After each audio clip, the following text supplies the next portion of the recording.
भी चुनाव आता है, भारतीय जनता पार्टी के जो नेता हैं वो जाति और धर्म की राजनीति करते हैं। हरियाणा प्रदेश में निश्चित तौर से कांग्रेस की सरकार बनेगी।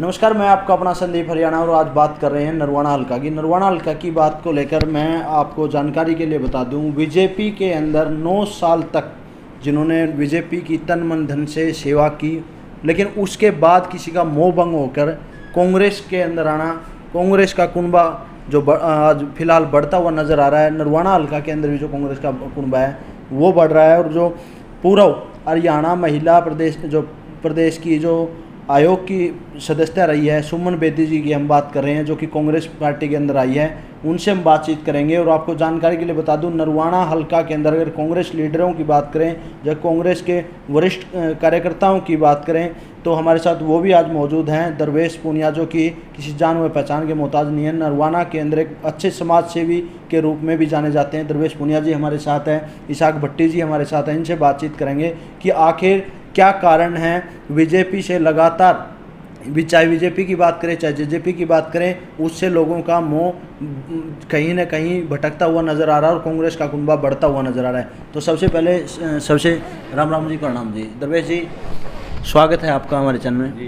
कांग्रेस का कुनबे की बात करें, लगातार बढ़ता हुआ नज़र आ रहा है, क्या कुछ कहेंगे? देखो, बीजेपी के कुशासन से जनता अपना पीछा छुड़वाना चाहती है और कांग्रेस में इन दिनों बम्पर ज्वाइनिंग का दौर जारी है। और उसी कड़ी में बहन जी ने भी पार्टी की नीतियों से प्रभावित होकर और जनता की इच्छा के अनुसार पार्टी ज्वाइन की है। और हमारे सीनियर लीडरशिप है, चौधरी भूपेंद्र सिंह हुड्डा, हमारे अध्यक्ष उदयभान जी और भाई दीपेंद्र हुड्डा जी ने बहन को पूरा मान सम्मान के लिए आश्वस्त किया है।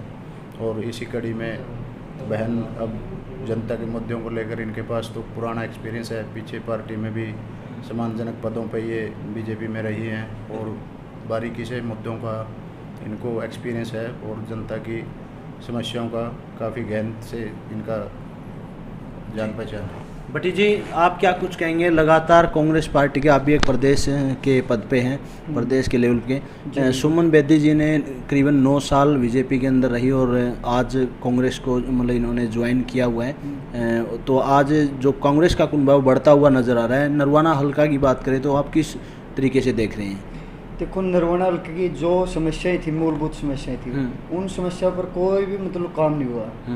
सबसे बड़ी बात थी क्योंकि इन बीजेपी की एक बड़े पद पे बैठी थी, आसीन थी, ये महिला आयोग की सदस्य थी, और उनको दरकिनार करना, उनकी समस्याओं को, उनके मतलब सुझावों को दरकिनार करना सबसे बड़ी मूर्खता बीजेपी सरकार ने की है। इसी वजह से इनकी अनदेखी हुई, तो इस वजह से इन्होंने दीपेंद्र सिंह हुड्डा में जो रुचि थी वो दिखाई और इसको मान सम्मान के लिए आश्वस्त भी किया है भाई एमपी साहब ने, भाई हम मान सम्मान के साथ इनको साथ में रखेंगे और साथ में लेके चलेंगे। जी, सुमन बेदी जी, आपसे जानना चाहूँगा, 9 साल तक आप बीजेपी के अंदर रहे, बीजेपी ने आपको पद भी दिया हुआ था, और अगर टिकट की चुनाव की बात करें, पिछली बार सुनने में आ रहा था कि मतलब जो टिकट की दौड़ में आप थे, आपका 2nd नंबर पे नाम था।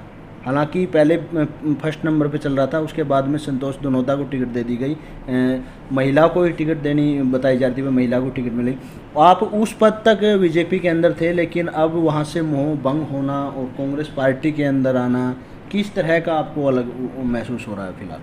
देखिए, हम कर्म करने में विश्वास रखते हैं और जिस तरह से हमने भाजपा ज्वाइन की थी, पूरे देश और प्रदेश में एक लहर थी कि देश के उज्जवल भविष्य को और उज्जवल भविष्य को लेकर, उसी भावना के साथ मैं भी जुड़ी। लेकिन जो काम मैंने किया, पूरे समर्पण के साथ प्रदेश की महिलाओं के लिए काम किया, नरवाना हल्के के लोगों की सेवा में खड़े रहे, लेकिन जो रिज़ल्ट हम चाहते थे नरवाना के लिए और प्रदेश के लिए, वो भाजपा में कहीं दूर तक भी नज़र नहीं आए। और जिस तरह की घातक नीतियाँ, जन विनाशकारी नीतियाँ भाजपा ने बनाने का काम किया, चाहे वो शिक्षा को लेकर हो, स्वास्थ्य को लेकर हो, बिजली पानी या अन्य सुविधाओं को लेकर हो, या टैक्स वसूली, जबरन जो टैक्स वसूली की जा रही है, इस तरह की जो घातक नीतियां बना रही हैं, उनके खिलाफ जनता का भी आक्रोश है, विरोध है जनता में भी। और एक विरोध ही नहीं, बल्कि मैं कहूँगी कि हमारे मन में नफरत की भावना जाग गई है भाजपा के खिलाफ। इसलिए हमने बेहतर विकल्प के तौर पर कांग्रेस पार्टी को चुना है। चौधरी भूपेंद्र सिंह हुड्डा जी के नेतृत्व में चौधरी उदय भान जी प्रदेश अध्यक्ष जी जो बहुत सहनशील व्यक्ति हैं, दीपेंद्र हुड्डा जी जो प्रदेश के, हरियाणा प्रदेश के युवाओं के भविष्य को लेकर बहुत चिंतित हैं और उनके सरकार बनाने के बाद जब वो सत्ता में होंगे तो निश्चित तौर से हरियाणा के जो युवा हैं उनके भविष्य को संवारने का वो काम करेंगे। तो उनके नेतृत्व में उनकी मेहनत को देखते हुए और लोगों के दिलों में जो उनकी साफ छवि है, जिस तरह से लोग प्रदेश के लोग उनको चाहते हैं, उस चीज़ को देखते हुए भी, नरवाना के हितों को देखते हुए भी मैंने कांग्रेस पार्टी में आस्था जताई है। कांग्रेस पार्टी के अंदर लगातार बम्पर ज्वाइनिंग हो रही है, चाहे बात करें हम किसी पूर्व विधायक की, चाहे बात करें हम चाहे किसी पूर्व मंत्री की, चाहे कोई पूर्व जिला पार्षद है और फिलहाल मौजूदा जिला पार्षद व ब्लॉक समिति मेंबर भी वहाँ के अंदर जा रहे हैं। तो इस तरह जो बीजेपी का एक पहले नारा था कि अब की बार बीजेपी 75 पार, अगर इस तरह ज्वाइनिंग होती रही तो आपको क्या लगता है बीजेपी अब की बार को क्या नारा देगी, क्या नारा उन्हें एक नया सोचना पड़ेगा? देखिए, मैं बीजेपी में इतना समय गुजार कर आई हूँ, वहाँ के लोगों की नीयत और नीति दोनों को समझ चुकी हूँ।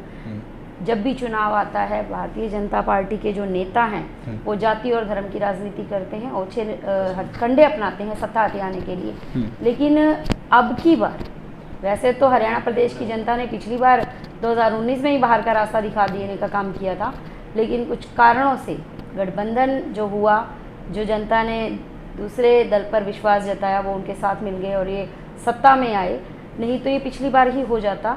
अब की बार तो तय है कि दहाई का आंकड़ा भी भाजपा पार नहीं करेगी और जिस तरह से बम्पर ज्वाइनिंग हो रही है तो चौधरी भूपेंद्र सिंह हुड्डा जी के नेतृत्व में हरियाणा प्रदेश में निश्चित तौर से कांग्रेस की सरकार बनेगी। देखिए, आपका हल्के के अंदर अगर कद की बात करें, आप सोशल रही हैं, लगातार जनता के बीच में भी गई हैं, अगर कांग्रेस पार्टी आपको कोई बड़ी जिम्मेदारी दे देती है तो आप क्या उसको संभालने के लिए अब फिलहाल तैयार हैं या फिर आपको कोई तैयारियां करनी पड़ेगी? देखिए, कर्म में विश्वास रखने वाला व्यक्ति जो जिम्मेदारियों को सहर्ष स्वीकार करता है और सौभाग्य समझता है, जिम्मेदारियों को निभाने का अगर कहीं मौका मिलता है तो वो किसी भी जिम्मेदारी से पीछे नहीं हटेगा और ना ही किसी तरह की चूक करेगा। और रही बात नरवाना के लोगों की, तो वो मुझे सिर्फ अपने प्यारे नहीं हैं, मुझे आशीर्वाद नहीं देते हैं या मेरे से लगाव ही नहीं रखते हैं, मेरा मार्गदर्शन भी करते हैं। किसी तरह की भी कभी हो सकता है, क्योंकि इंसान गलतियों का पुतला होता है, कोई छोटी मोटी कभी गलती अगर कभी होने की संभावना भी हो तो अपने लोग चेता देते हैं। और मेरी ओर से भी ये प्रयास रहेगा कि मैं इस तरह की कभी गलती ना करूं। चाहे मैं छात्र रही तब भी अध्यापकों की प्रिय रही, मैं खुद अध्यापिका रही 11 वर्ष तो छात्रों की प्रिय रही, और जब महिला आयोग में आई तो प्रदेश की महिलाओं का भी विश्वास मुझ पर बढ़ा। और मैं विश्वास दिलाती हूँ कि जब मुझे कांग्रेस पार्टी में चौधरी दीपेंद्र सिंह हुड्डा जी, चौधरी उदय भान जी, चौधरी भूपेंद्र सिंह हुड्डा जी के नेतृत्व में कोई जिम्मेदारी दी जाएगी तो मैं उस पर भी खरी उतरने का प्रयास करूँगी और सफल रहूँगी। दरवेश जी, आपसे जानना चाहूँगा, देखिए नरवाना हल्का की अगर बात करें, फिलहाल नरवाना हल्का के अंदर करीबन 3 प्लान अभी तक हो चुके हैं, 15 साल का कांग्रेस का वनवास हो जाएगा। आपकी मतलब सभी पूरी की पूरी नरवाना की टीम किस तरह की जी तोड़ मेहनत जो आप कर रहे हैं, क्या उस पर खरा मतलब आपका जो खून पसीना आप बहा रहे हैं पार्टी के लिए वो अब की बार रंग लेके आएगा कि नरवाना का जो कांग्रेस का वनवास है वो टूट जाएगा? देखिए, पूरे नरवाना में 3 प्लान से कांग्रेस का विधायक नहीं है, तो अब की बार पूरे हरियाणा में जनता इनसे बहुत त्रस्त है। महंगाई का मुद्दा देख लीजिए, भ्रष्टाचार का देख लीजिए, और मतलब किसान इनसे परेशान है। किसान की आमदनी इन्होंने 2022 में दुगनी करने का जो वादा किया था उसमें कहीं 1% भी ये आगे नहीं बढ़े।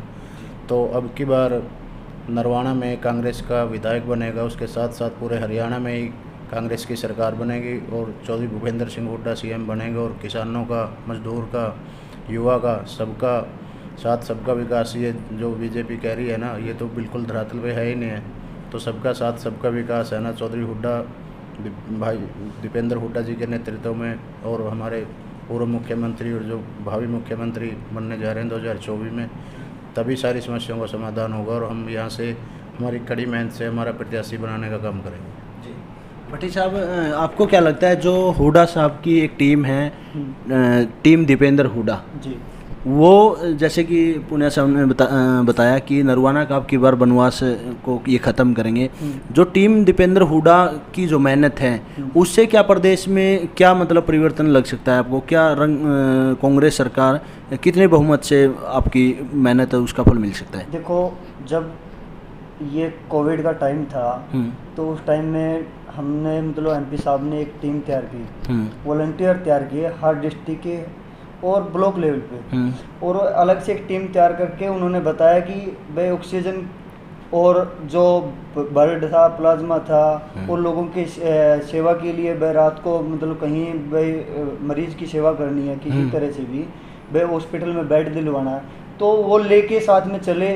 और हमारी जो टीम थी, टीम दीपेंद्र, जब वो वर्ल्ड में 3rd नंबर पे देखने को मिली थी। आज उसकी चर्चा है ना, वर्ल्ड लेवल पे दीपेंद्र सिंह का नाम हुआ, तो हम तो गर्व से कह सकते हैं कि हम उस टीम का हिस्सा थे। जी, बहुत बहुत धन्यवाद। सुमन जी, मैं लास्ट में हमारे दर्शकों को आपका मतलब और हल्का के वासियों को क्या कुछ संदेश देना चाहेंगे? देखिए, नरवाना के जो मेरे बड़े बुज़ुर्ग, छोटे बड़े भाई बंधु और मातृशक्ति है, मैं उनको ये आश्वस्त करना चाहती हूँ कि हमने बहुत धोखा खाया है। अब हमारा तीसरा प्लान है जो हम सत्ता से बाहर हैं, लेकिन अब उन लोगों की आवाज़, जो दिल की आवाज़ आ रही है, उसको हमने सुना है। और आपकी बेटी ने, आपकी बहन ने भी आपके मन की भावना की कदर करते हुए, उस पर अमल करते हुए, मार्गदर्शन आप लोगों का पाकर कांग्रेस पार्टी को ज्वाइन किया है। और निश्चित तौर से चौधरी भूपेंद्र सिंह हुड्डा जी आने वाले समय में फिर से प्रदेश की कमान संभालेंगे, मुख्यमंत्री बनेंगे। और हरियाणा के विकास की जब गति चलेगी तो उसमें नरवाना भी पीछे नहीं रहेगा। नरवाना की सेवा करने का काम हम करेंगे। आप लोग अपना प्यार और आशीर्वाद बनाए रखिए। अब अच्छे दिन अब दूर नहीं है। मोदी जाएंगे, मनोहर जाएंगे, तब अच्छे दिन आएंगे। जी, बहुत बहुत धन्यवाद। तो फिलहाल हमारे साथ नरवाना हल्का के जो कांग्रेस पार्टी के कार्यकर्ता मौजूद थे, और जो नरवाना के अंदर जो ही नहीं बल्कि पूरे हरियाणा प्रदेश के अंदर कांग्रेस का जो बढ़ता हुआ कुनबा है उस पर हमने चर्चाएं की। सुमन बेदी जी हमारे साथ हैं, इनसे बातचीत की। आप भी अपनी राय कमेंट द्वारा दीजिएगा, और लगातार नरवाना ही नहीं बल्कि पूरे प्रदेश की राजनीति हलचल देखने के लिए हमारे चैनल को लाइक व फॉलो कीजिएगा। फिर मिलूंगा एक नई वीडियो के साथ। आपका अपना संदीप हरियाणा। जय भारत, जय हिंद।